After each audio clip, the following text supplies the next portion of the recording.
Back to एनजीकॉन academy students. और next topic है हमारा एनर्जी से रिलेटेड। ठीक है, जिस तरह वर्क एक काफ़ी बड़ा टॉपिक था, इसी तरह एनर्जी भी जो है वो बहुत एक वाइड वास्ट टॉपिक है जिसको एक्सप्लेन करेंगे। ठीक है, तो एनर्जी से स्टार्ट करते हैं।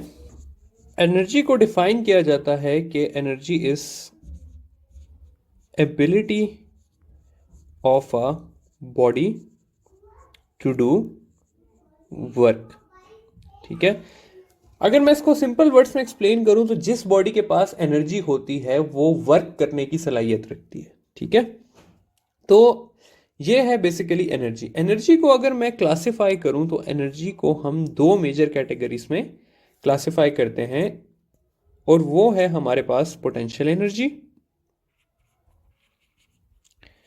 और काइनेटिक एनर्जी।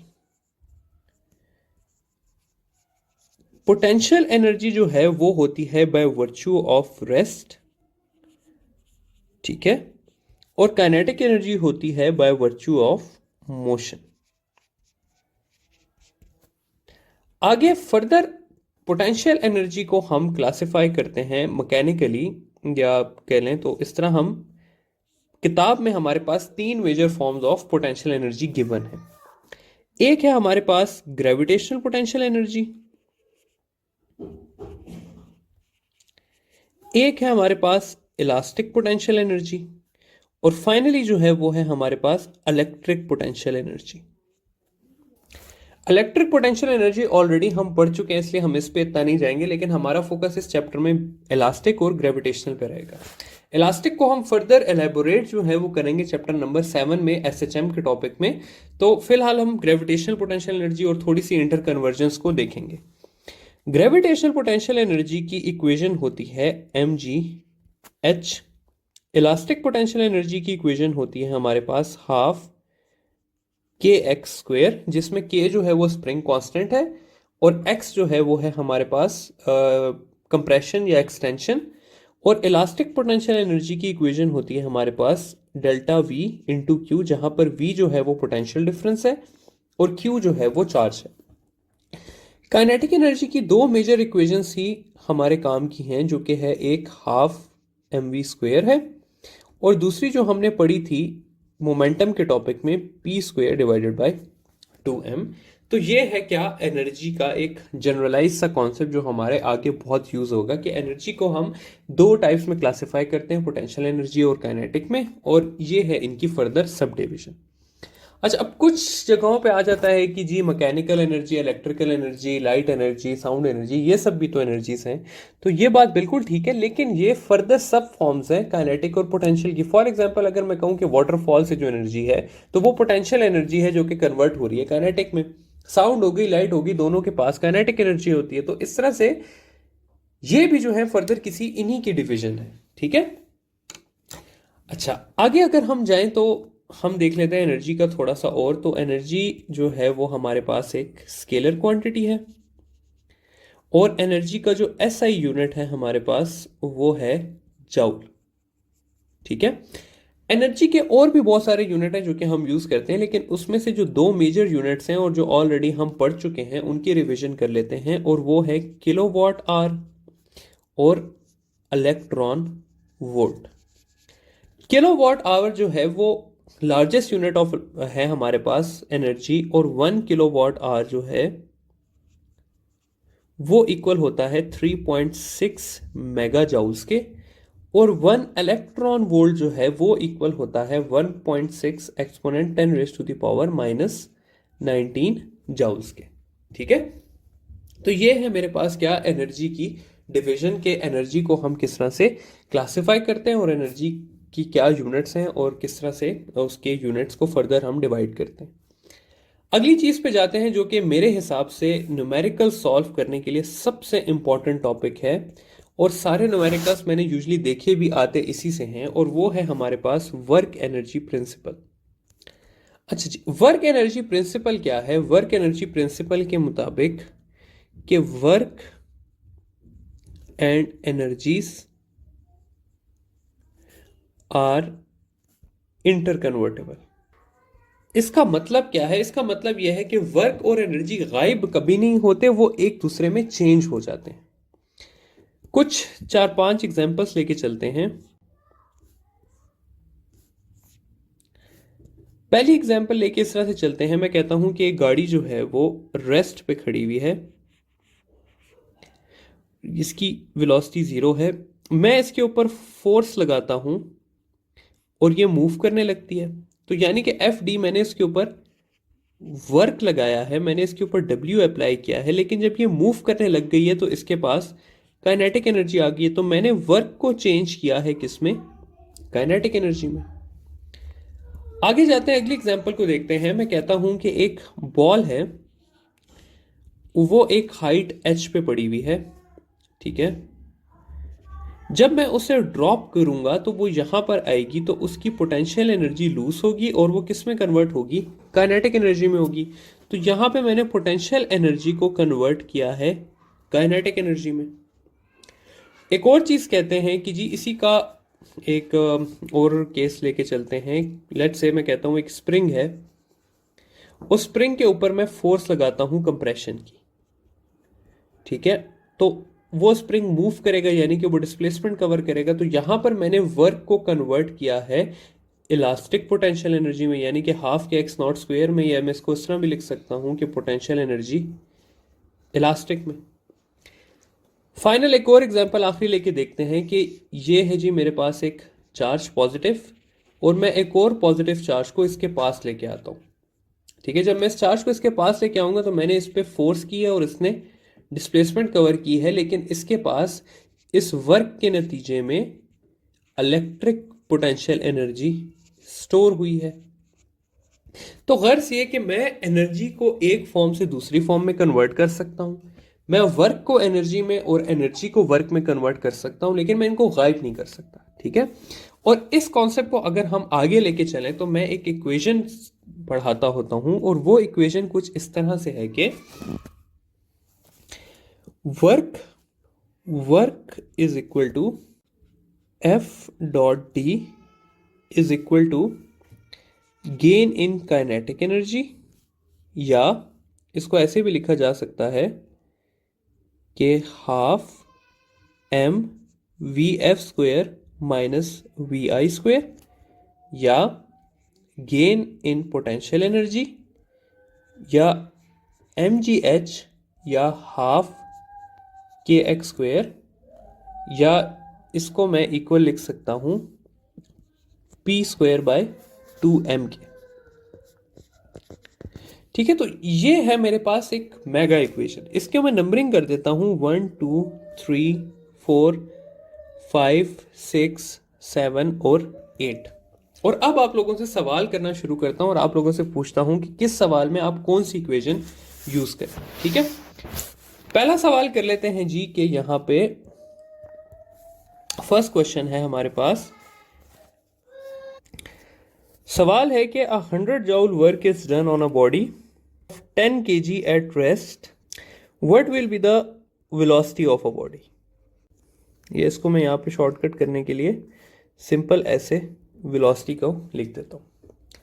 अच्छा, अब इस सवाल में अगर आप लोग देखें स्टूडेंट्स, तो इसमें आप लोगों को क्या क्या दिया हुआ है? आप लोगों को वर्क दिया हुआ है, आप लोगों को मैथ दिया हुआ है, और आप लोगों को वेलोसिटी का पूछा हुआ है। अब हमने दो इक्वेशंस इन 8 में से सेलेक्ट करनी है जिसमें वर्क आता हो, मास आता हो और वेलोसिटी आती हो। तो वर्क की तो हमें पता है कि पहली वाली इक्वेशन है, यानी कि ये आ गई जी वर्क की इक्वेशन। अब हमने सेकंड ऐसी इक्वेशन देखनी है जिसमें मास और वेलोसिटी आती हो। तो मास और वेलोसिटी की यही एक इक्वेशन है, ठीक है। तो अब अगर मैं 1 और 4 को आपस में लिख लूं तो 1 और 4 को मैं लिख सकता हूं कि work is equal to half M V F square minus V I square. तो ये हो जाएगा 100 into half into 10। V F हमने फाइंड करना है और वी आई इसका 0 है। तो जब मैं इस इक्वेशन को सॉल्व करूंगा तो मेरे पास v आ जाएगा 2 into 100 divided by 10 under the root. तो ये हो जाएगा अंडर रूट 200 डिवाइडेड बाई 10, या इसको मैं लिख सकता हूं 20 अंडर रूट मीटर पर सेकेंड। ठीक है, तो ये आ गया मेरे पास वेलोसिटी का आंसर। दूसरे सवाल को देख लेते हैं। दूसरे सवाल को अगर मैं देखूं तो मैं इस तरह से लिख लेते हैं, लेट्स से कि a body is throne upward with a kinetic energy of 980 joules and it gains a height of 10 metre. तो हमने फाइंड करना है कि इस बॉडी का मैस कितना है। अब इस सवाल में अगर हम लोग देखें तो हमें नजर आएगा कि इसमें हमें दिया हुआ है काइनेटिक एनर्जी और हमें दिया हुआ है हाइट और हमें क्या फाइंड करना है, मैस। तो अब हमने ऐसी इक्वेशन सेलेक्ट करनी है स्टूडेंट जिसमें हमारे पास काइनेटिक एनर्जी हो, मैस हो और हाइट हो। तो हम क्या करेंगे कि हम ये 3 इक्वेशन ले लेते हैं कि इसमें काइनेटिक एनर्जी है और ये 6 ले लेते हैं क्योंकि इसमें मैस और हाइट दोनों दिए हुए हैं। तो काइनेटिक एनर्जी को हम इक्वल लिख सकते हैं mgh के। यहाँ पे काइनेटिक एनर्जी है 980 जाउल्स, तो ये हो जाएगा मैस इंटू 9.8 इंटू 10। तो ये हो जाएगा mass is equal to 980 divided by 9.8 into 10। तो ये हो जाएगा मेरे पास 1 kg। ठीक है, थर्ड सवाल को देखते हैं इसी तरह की, ताकि और हमारे कॉन्सेप्ट क्लियर हो जाएं। तो मैं कहता हूं कि एक 100 joule, a ball having 100 joule potential energy is dropped on a spring with spring constant 2 Newton per meter. How much will the spring compress? मतलब क्या है कि एक बॉल है, उससे मैंने एक ड्रॉप किया है एक स्प्रिंग पे। उस बॉल के पास पोटेंशियल एनर्जी थी 100 जूल। तो अब मैंने फाइंड करना है कि स्प्रिंग जो है वो कितना कंप्रेस करेगा, यानी कि मैंने उसकी एक्स की वैल्यू फाइंड करनी है। अब अगर मैं यहां पर देखूं तो मैं कौन कौन सी इक्वेशंस को लेके चल सकता हूं। मैं यहां पर एक पोटेंशियल एनर्जी ले लूंगा, ठीक है, और दूसरी मैं हाफ के एक्स स्क्वेयर ले लूंगा। तो जब मैं इनको इक्वेट करके चलूंगा, यानी कि potential energy is equal to half K X square, और मैं क्या फाइंड करना चाहता हूं, मैं एक्स की वैल्यू फाइंड करना चाहता हूं। तो एक्स हो जाएगा मेरे पास 2 इंटू पोटेंशियल एनर्जी दी हुई है मुझे 100 जूल डिवाइडेड बाय के है 2। तो ये हो जाएगा 100 एक्स स्क्वेयर और अंडर रूट ले लूंगा तो एक्स बन जाएगा मेरे पास 10 मीटर। तो कितनी कंप्रेशन होगी, ये होगी मेरे पास 10 मीटर की। ठीक है स्टूडेंट्स, तो इस तरह के सवाल आपके पास आ सकते हैं वर्क एनर्जी प्रिंसिपल पे। मकसद क्या है कि आप लोगों को बस सिर्फ ये पता होना चाहिए कि भाई बेसिक क्या है। ये 8 ही आपके पास इक्वेशंस है और आपने इनमें से 2 सेलेक्ट करनी है। ठीक है, इसके कॉन्सेप्ट को फर्दर मॉडिफाई करने के लिए जरा कुछ और सवाल कर लेते हैं। सवाल लिख लेते हैं अपना कि a car and truck are moving with same kinetic energy, both applies equal force of brake, which one will stop first? या इसको इस तरह कर लेते हैं ताकि आप लोगों को ज्यादा आसान रहे। Which will one will stop further, या which one will cover more या लेस डिस्टेंस। तो चलें मोर पे ही जाते हैं। ठीक है, अगला सवाल इसी तरह का है लेकिन उसमें थोड़ा सा चेंज है कि a car and truck are moving with same, क्या कर लें, वेलोसिटी कर लेते हैं। Both apply same force of breaks,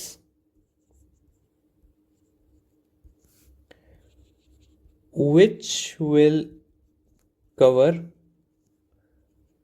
more distance, और फाइनली हम ले लेते हैं कि a car and truck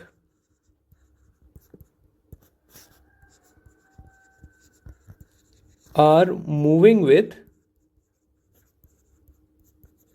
same momentum, both apply same force of brakes, which will cover more distance। ठीक है, तो तीन सवाल है, एक में काइनेटिक एनर्जी सेम है, दूसरे में वेलोसिटी सेम है और तीसरे में हमारे पास मोमेंटम सेम है। अब यहां पे भी स्टूडेंट्स हमने डिसाइड करना है कि हमें क्या क्या दिया हुआ है और उस इक्वेशन में हमने क्या क्या लेना है।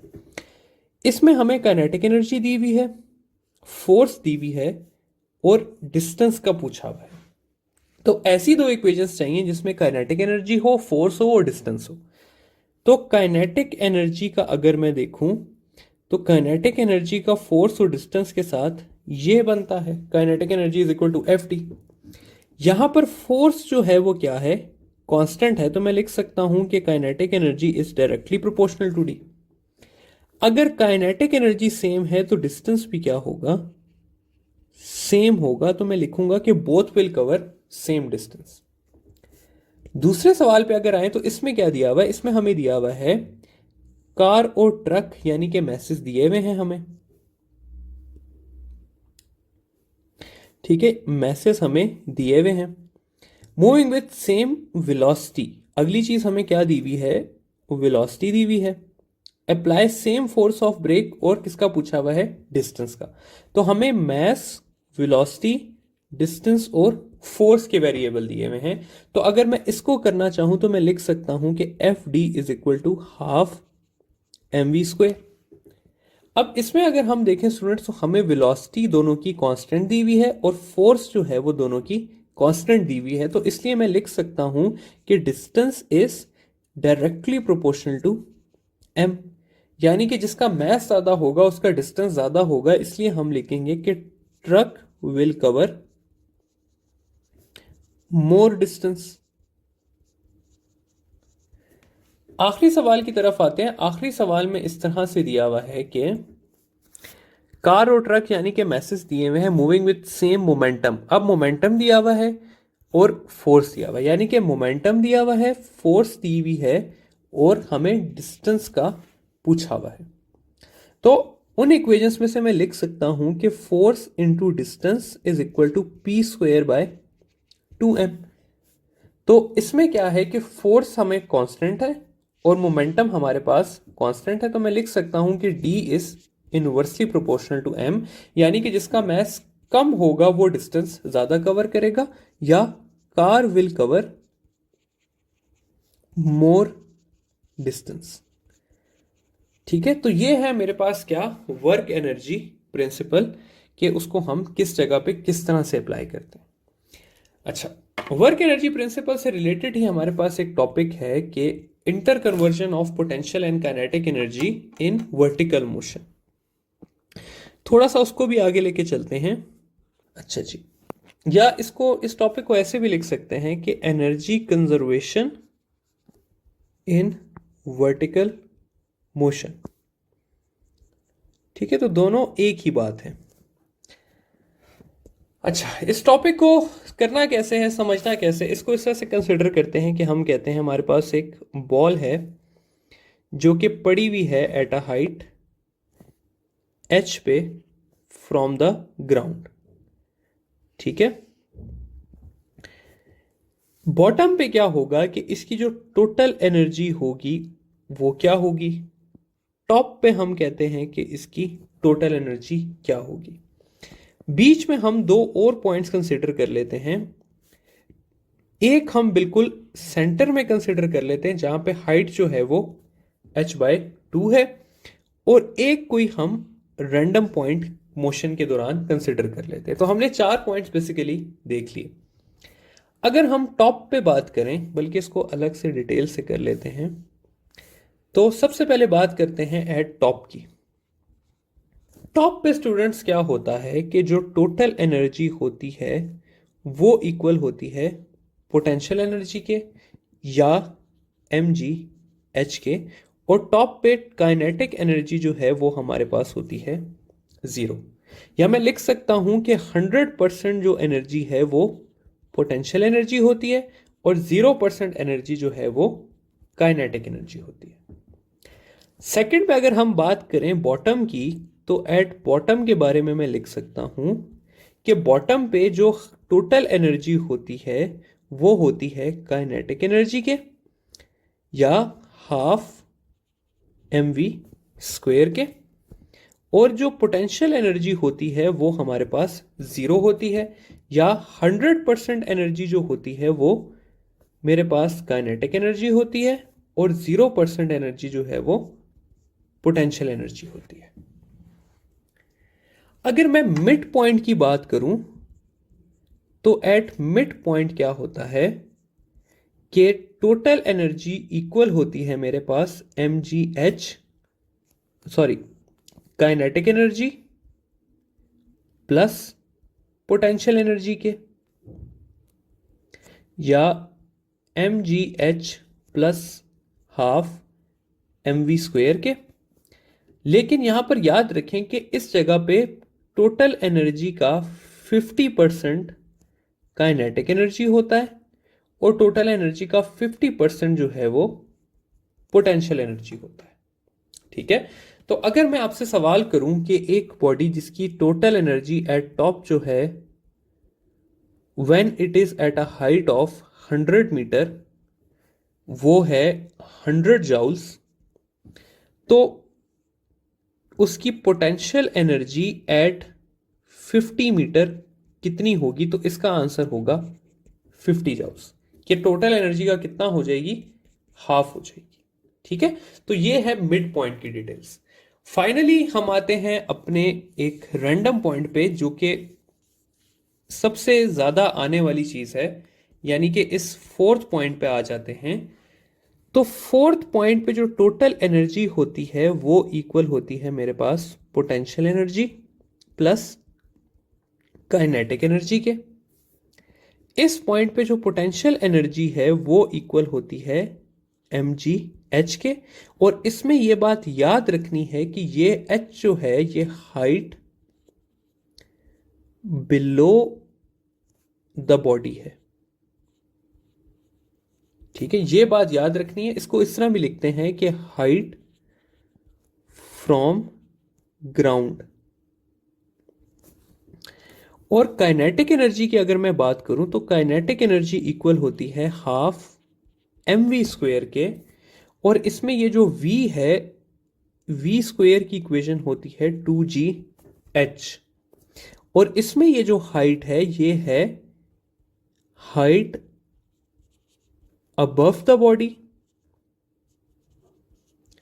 या इसको ऐसे भी कहते हैं कि ये है हमारे पास covered height.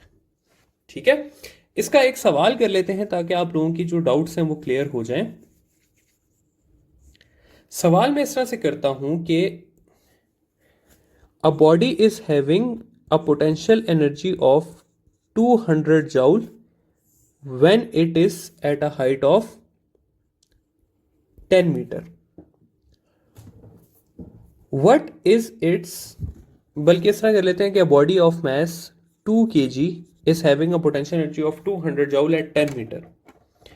What is its potential energy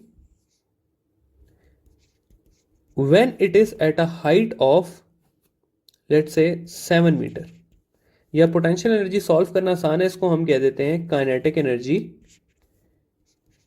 when it is at a height of 6 metre या 4 मीटर इसको कर देते हैं। ठीक है, अब यहां पर जो हाइट है वो कितनी है? 4 मीटर है। हमने फाइंड करना है जी के काइनेटिक एनर्जी इस पॉइंट पे कितनी है। तो काइनेटिक एनर्जी का इक्वेशन है हमारे पास हाफ m हमारे पास है 2 और v² की इक्वेशन है हमारे पास 2gh। तो h यहां पर स्टूडेंट्स आप लोगों ने कितना लगाना है? h आपने लगाना है अबव द बॉल। तो अबव द बॉल है 6 मीटर, तो ये हो जाएगा 60 इंटू 2 120। तो 120 को जब मैं इधर डालूंगा तो वो हो जाएगा kinetic energy is equal to half into 2 into 120। ठीक है, यानी कि 120 जाउल्स जो है वो काइनेटिक एनर्जी हो जाएगी और 80 जाउल जो है वो क्या हो जाएगी, पोटेंशियल एनर्जी हो जाएगी। ठीक है, तो आई होप कि आप लोगों को ये समझ आ गया होगा कि किस तरह से हम काइनेटिक और पोटेंशियल एनर्जी को किसी भी पॉइंट पे फाइंड कर सकते हैं।